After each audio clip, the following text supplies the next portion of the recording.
heritage is actually like a moving window. It's moving in time. You can only retain whatever in the window, and slowly it will move. Things will be lost here.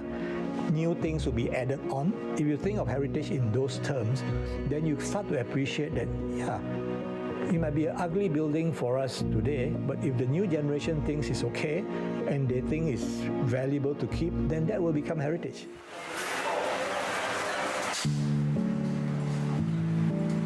My name is James Yong. I'm a Sarawakian, born in Miri, grew up in Kuching. I worked in the IT and management consulting line for more than 30 years, based largely in Singapore. I came back in 2016, 2017. I started to do writing and research into Sarawak history because a lot of our history in the past have been written by the Westerners. Not to say what they wrote is wrong, but they would obviously have their own perspective of Sarawak history. My latest book is one on the history and heritage of Padungan, which is a very significant heritage area within the city of Kuching. I wrote the Padungan book for several reasons. The first reason is personal because I grew up living near the Padungan. The second reason is I think Padungan has changed a lot. I feel that the younger generation especially may not know the history of Padungan. In fact, even the older generation may not know the history of Padungan before the shops were actually built.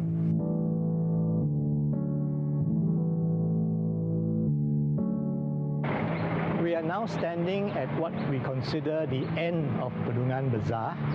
This direction is the end, and if you go that direction, that's what the olden people would consider the beginning.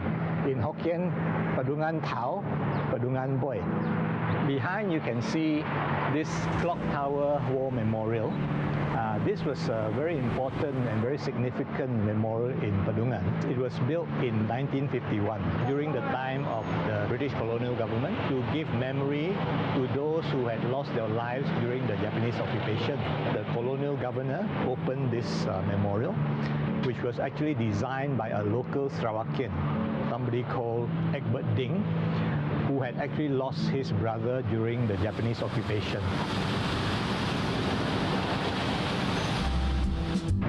This is the Great White Cat of Padungan, a very famous statue that was created to kind of give significance to the fact that some people believe that the origin of the name of Kuching came from the cat. On different festivals, you will see the cat dressed up in the traditional costumes. For instance, for now, it's still dressed in the Chinese costume for Chinese New Year.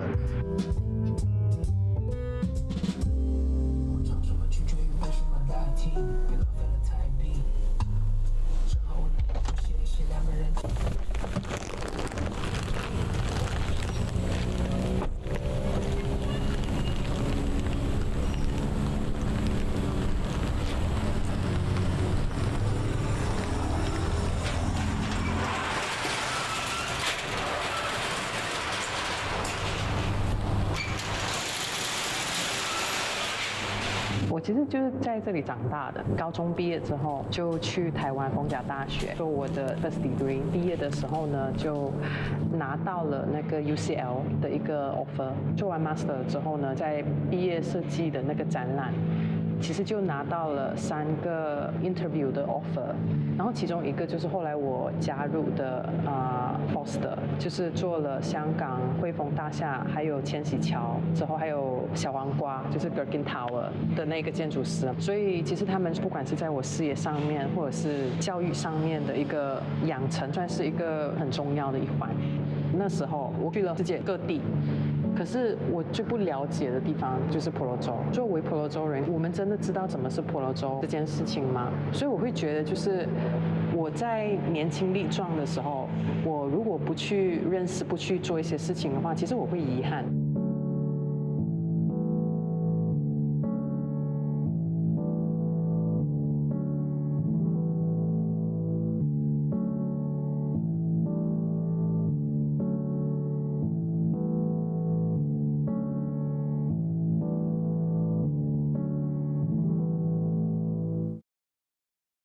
Borneo Art Collective， 它算是一个 documentation project。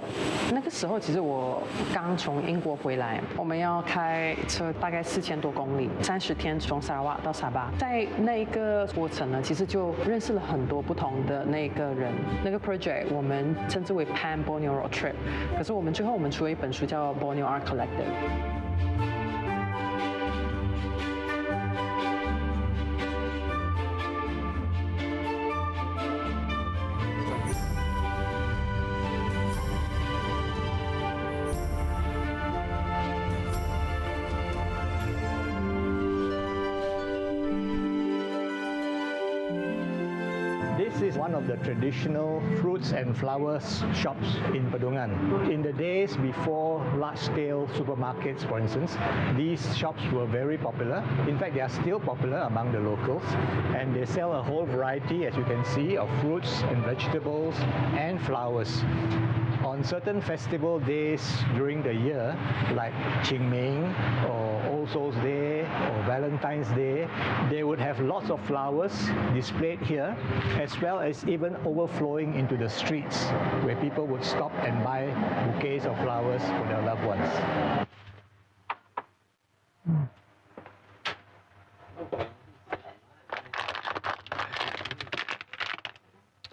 I've eaten this since I was very young, as a little boy. I have very nostalgic memories of Padungan, especially during the 60s and 70s and early 80s when I was in school, when I was growing up. Padungan was a very happening place. Along that stretch of Padungan Bazaar, there were several hubs of activity. At the beginning of Padungan, there were 2 cinemas, Odeon and Capitol. Every day there were at least 3 shows. The other end of Padungan, the main activity there was the race course. The Sarawak Turf Club was there for more than 100 years. There were races, if not every weekend, every other weekend. The third hub of activities is that in the middle of Padungan Bazaar, in the evenings, when the downstairs probably had shut, the upstairs of shops were used for evening classes, where maybe the ladies would attend secretarial classes, typing classes. So you could see a lot of people after work going to Padungan, catching a quick dinner, going for class, after class, go out for a snack for supper. Kin Hian Che is one of the oldest shops that sells traditional pastries in Padungan. They are very well known, and they've been here since the early 1940s, and they have served generations of customers in Kuching as well as visitors from abroad. They are very famous, especially during the Mooncake Festival, where people queue in order to buy their very delicious mooncakes and other pastries as well.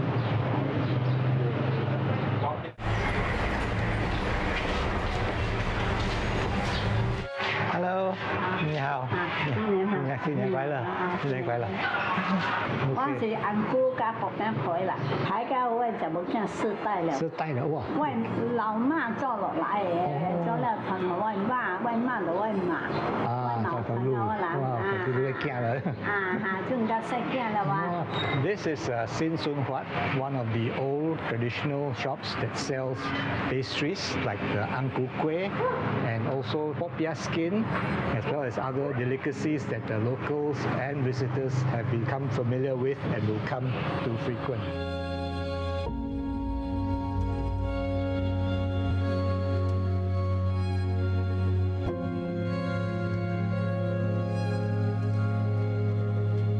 I like what people like Leonard Xiao, with that mural, the younger generation will obviously be aware of it and they will read the details and see who was this person, what was she doing. That awareness is propagated to the next generation.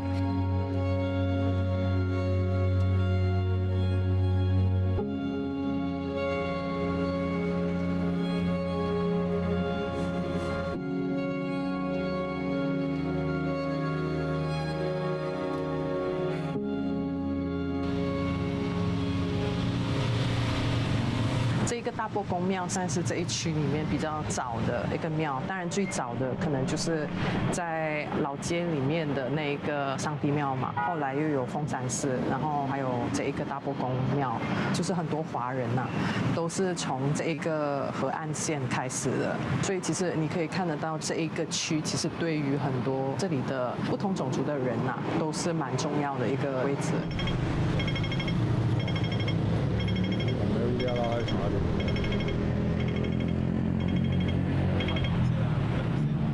1911年的时候，中华民国成立嘛，我相信那个时候的 Brooke Empire 也有意识到，就是，我们要给华人有一个身份。这里很靠近的华人博物馆，它其实是在1912年的时候，它变成是一个华人的法庭，出那种就是婚子啦、生死书啦，还是判决一些事情啦。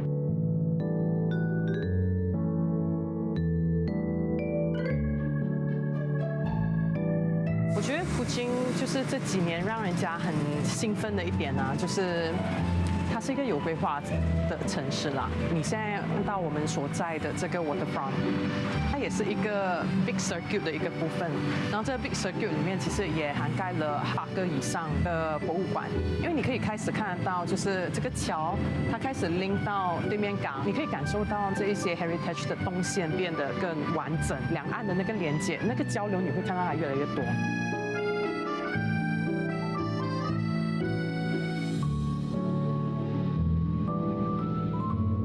This is a very interesting structure that you see for the shop. A central door in the middle and 2 windows at the side. Because this was what Padungan shop houses used to look like before the war. Padungan was actually mostly a residential area as opposed to being a commercial area like you see today. Padungan in those days, before there were shops, was well known for sago factories. It was well known for the 2 Iban villages, and it was well known for the Kampung Padungan. So it was only after the 3rd Raja, Charles Viner Brooke, decided to open up Padungan area because Main Bazaar, Carpenter Street, China Street was too congested. People were actually sleeping in a 5-foot way.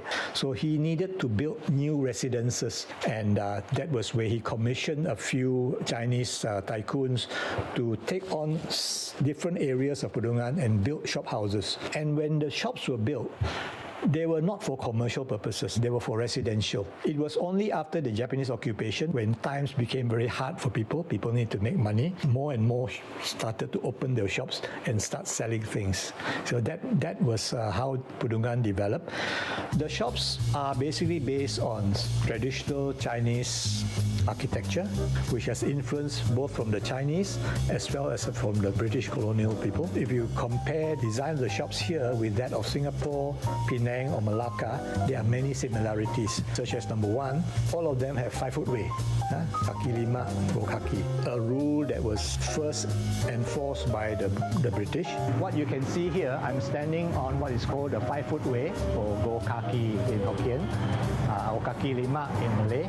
The 5-foot way provides shelter from the sun and the rain so that you can walk through without getting wet or not getting too hot. Another aspect of the architecture that you find in these shops is that they are all very long, much longer than they are wide. All of them would have somewhere in the middle a certain air well where light is allowed to come into the shop. When you look at the frontage of the shop, you will notice certain characteristics which are unique to Chinese shops of this era. For instance, certain developers who built these shops have their own signature sign which they place on the rooftop. It's either a little statue of a bird or an animal which reflects their taste in the design.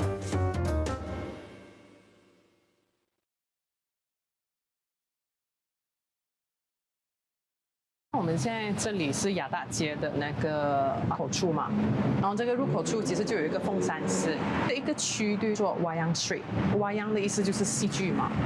过去呢，这里的闽南寺的，包括讲说里面我们会看到另外一个潮州庙，它都是跟戏台连起来的。可是像我们现在看到，就是它是被马路划开的。过去相信它其实是一个整体，这个整体其实这中间应该是一个广场。所以为什么我们在规划定很丁的时候，我们其实是把这整个看成是一个区块，一个creative district。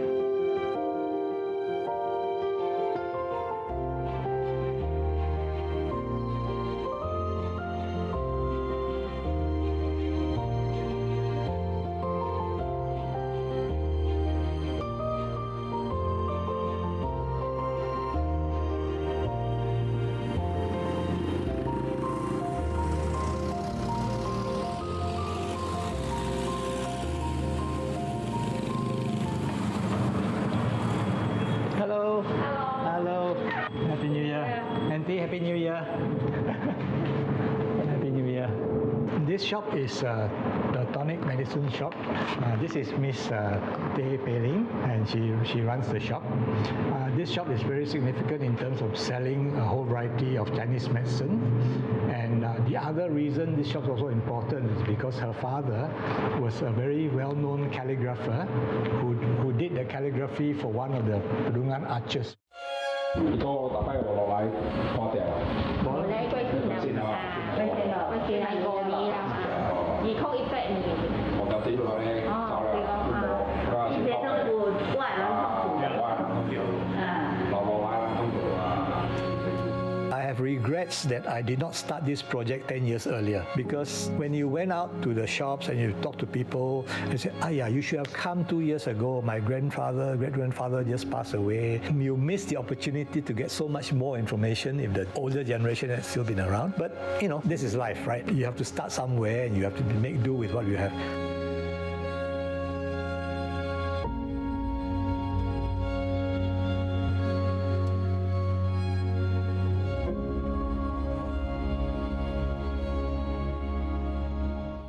This is Eng Hua Trading Company, one of the oldest bicycle shops that started in Padungan. It was started by the family of the Heng Hua dialect, and it has served customers of many generations in Kuching as well as visitors from abroad. In fact, even for me personally, my first bicycle, which was a yellow chopper, was bought from this very shop.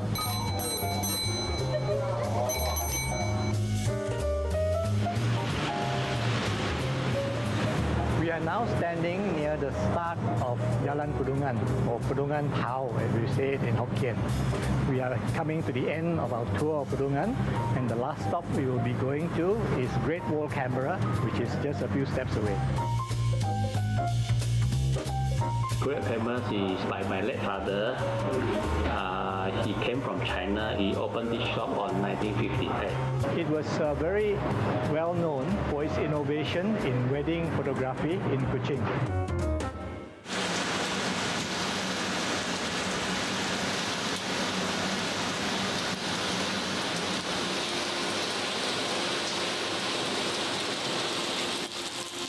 I would say probably 90s, 2000s is the inflection point where Padungan started getting quieter. My point is, Padungan doesn't have these three hubs anymore. The cinemas are not there, the race course is not there, evening classes are not happening anymore, which is why the vibrancy of Padungan is a lot less than what it was before.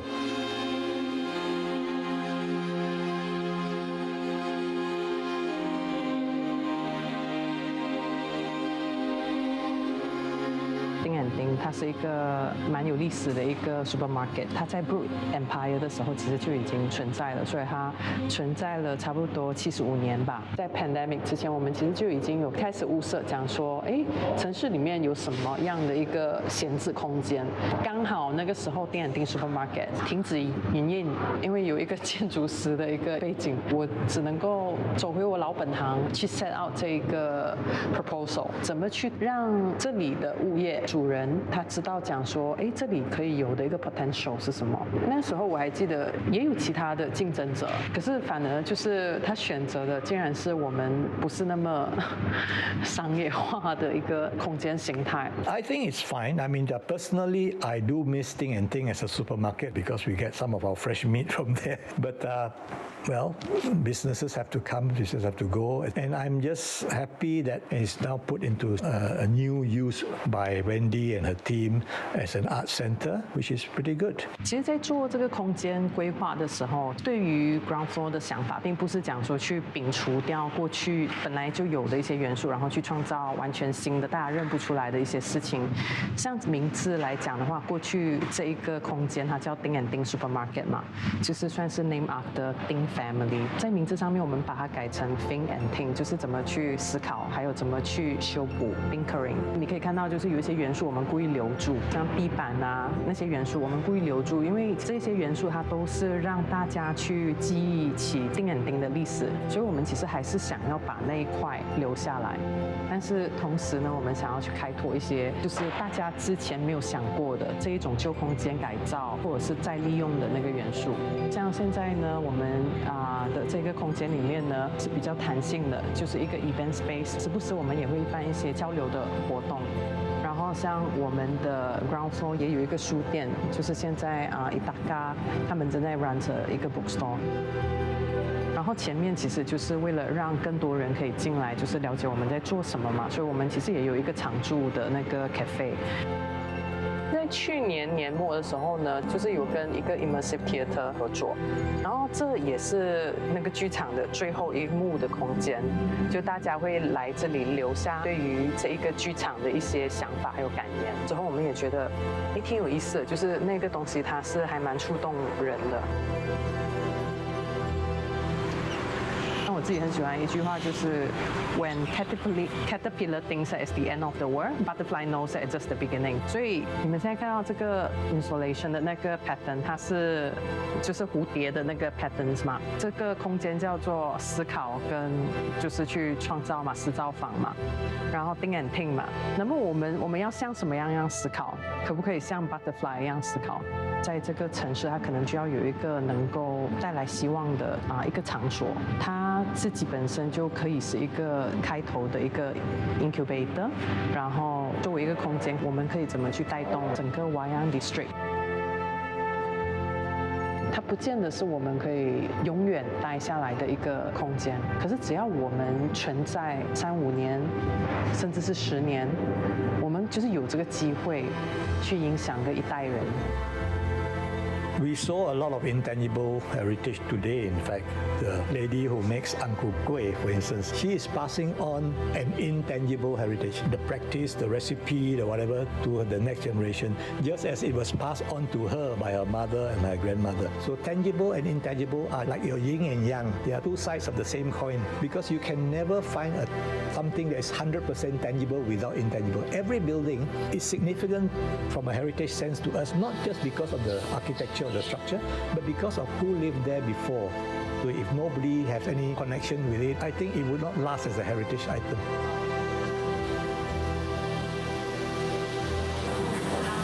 我觉得现在的老社区，大家也看到一个就是创新的一个力量，还有一些新的一些 generation 想要去做的一些事情。然后有时候我会听到有一些问题讲说，就是那么这个会不会把它变得面目全非了？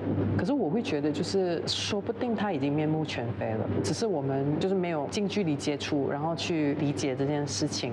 但是我觉得就是在乡愁跟怎么去延续这两者之间去做选择的话，我会觉得就好像我们怎么去守卫这个空间，不让它被拆掉，然后就是也保留某一些东西。可是同时，我觉得创新的东西还是要去有，这样年轻人他会有一个机会去承接这个市中心里面的一种新的经验、新的回忆、新的历史。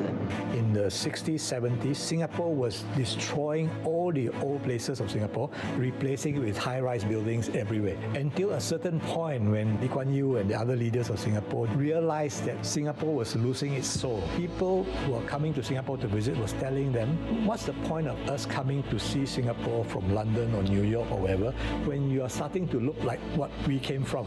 My hope is that the authorities at some point will demarcate that area as old heritage Kuching. And then with that, you can bring tourists to the old Kuching to experience what life was like back then. And at the same time, you also attract businesses to open to cater to the heritage tourism.